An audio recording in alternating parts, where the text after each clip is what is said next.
Tonight at 11, a scary and sobering number from the Orange County Health Department. 58% of all cases that we have since the beginning of the pandemic have been diagnosed since June 11th. But some people are saying we're breaking records with our case counts because we're doing more tests. Oh, well, that's utter nonsense. We sat down one-on-one with our infectious disease expert to talk about what could be coming down the pike if people don't start following the rules. Plus, the next thing you want to ask is, where are those increases coming from? there's a lot of confusion about what all these numbers mean for us. We ask a statistician to make these numbers a little more viewer-friendly so we can see the actual impacts this is having. And the lines for testing have been long at the Orange County Convention Center, and the wait for your results could take days. It's the same labs, it clogs the system, and that's maybe part of the reasons for the delay. What Orange County's top doctor wants you to do while you wait for your COVID-19 test results. This is WFTV Tonight. There is a lot of new information coming in about the coronavirus, so tonight and every night we're going to step back and help you really understand what it all means. Good evening, I'm Greg Wormuth. And I'm Martha Sagowski. We're going to take a bit more time explaining what's really going on, sorting it all out for you. So let's get started by getting you caught up on what's happened since 6. We have new details on some of Disney's plans for Disneyland in California. The park's reopening will have to be delayed. It was set to reopen on July 17th, but because California state leaders said theme park reopening guidelines would come after July 4th, there won't be enough time to get everything ready. Here in Florida, Disney World is set to reopen July 11th. Families in Marion County now have access to emotional support during the summer break. School psychologists and social workers will host Zoom meetings that cover everything from going back to school, anxiety, and transitioning. You can get the information for that on your school's website. And we've said it before, but we're going to say it again for you. You'll need to wake up early if you plan on getting tested in the next few days. Today, the line for testing at the Orange County Convention Center was cut off at 1 this afternoon. The first person in line got there at 2:30 in the morning. They did more than 1,400 COVID-19 tests and nearly 300 antibody tests, Greg. And as you can see in that video, there's been a lot more demand for testing, especially as our daily case count continues to break records in Florida. We learned a lot at today's news conference with Orange County leaders, but Alexa Lorenzo got to pull aside the county's top doctor tonight to talk about how he gets those numbers. She's clearing up some of that confusion about how these cases are counted. Alexa?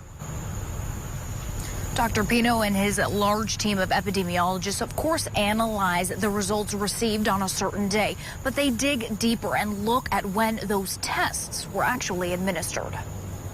Data dumps. And dump in that case is not a bad word. It's just that when the data is released to us. Have caused problems for Orange County Health Department in the past. Yes, there were some issues with the data. A data dump is when a lab hands over results for COVID-19 tests all at once, making a massive mashup of when those tests were actually done. In mid-May, We never had that number of tests done in a day. Dr. Pino said a data dump was to blame for the uptick. My concern was, are we getting all cases? But now in late June, We haven't seen major data dumps lately. there's no lab to point to for these spikes, Dr. Pino says. It was a little bit at the beginning, and we always are checking for it. To keep track, he and his team break down the data differently. The daily numbers you see that are shattering records are the new COVID-19 cases reported by labs that day. But Dr. Pino goes in and creates a different graph. This is the data generated at our department. He will take a person's result and put that result under the day the patient got tested.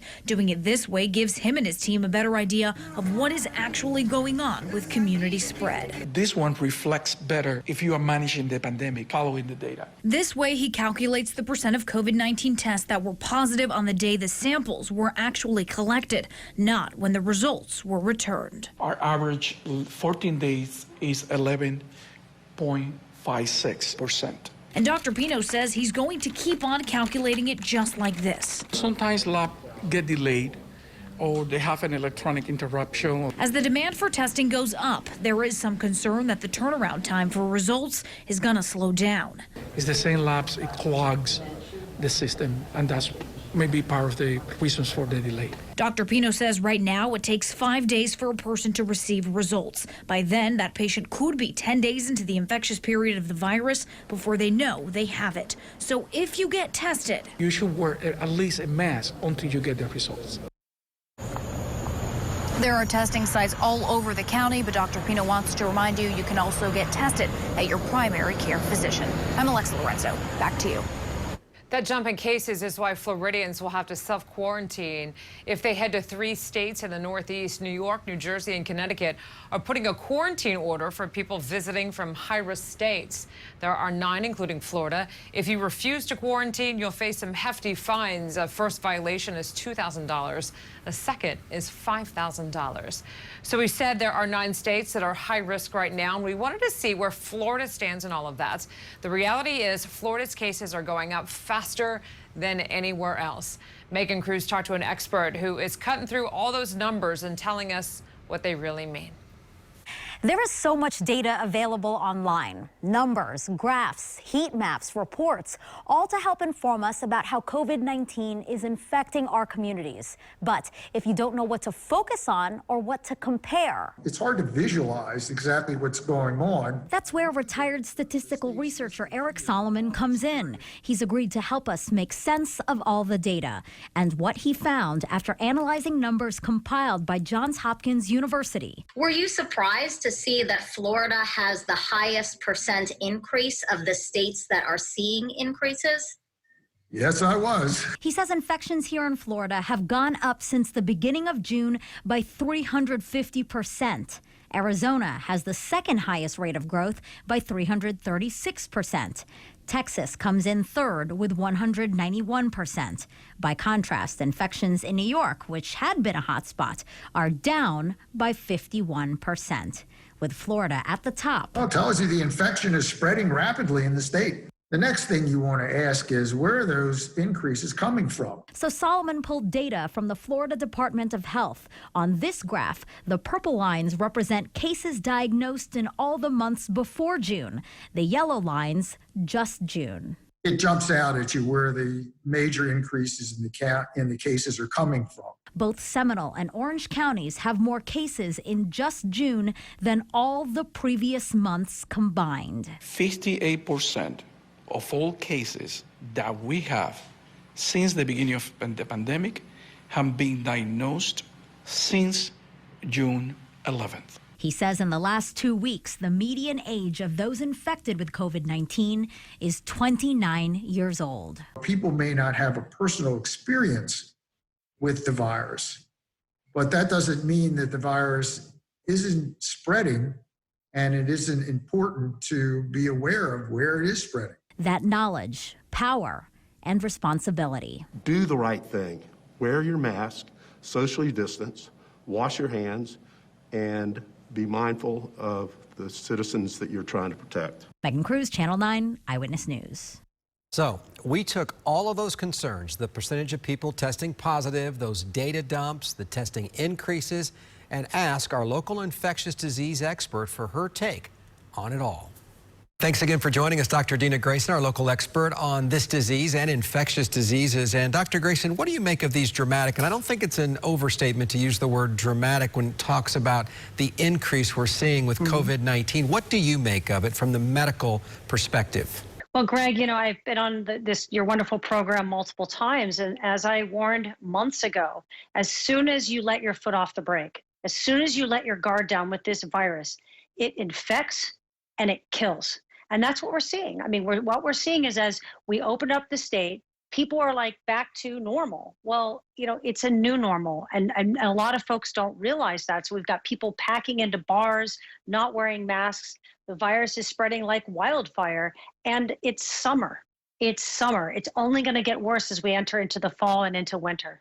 All right, I want you to respond to those who are probably yelling at their TV now. The numbers are up because we're testing more. Oh, that's utter nonsense. I mean, look, I know that's the spin that everyone likes to say, but the problem here, Greg, is that we're seeing the percent positive test results skyrocketing. Okay, so if you're just testing more and you're not increasing the number of cases, then we should see the percent positive going down, not up. So, for example, in New York State, which everyone knows that was the epicenter, a total hot zone, their percent positive is around 3%, and they're testing more than any other state per capita. Here in Florida, we're up in like 16% level. And now what we're going to start seeing, and we're seeing this in South Florida, is very likely we'll start seeing those hospitalizations start to creep up. We're already seeing that in 7 states. So we first see that surge in cases, then hospitalizations, then ICU use, and then unfortunately, deaths.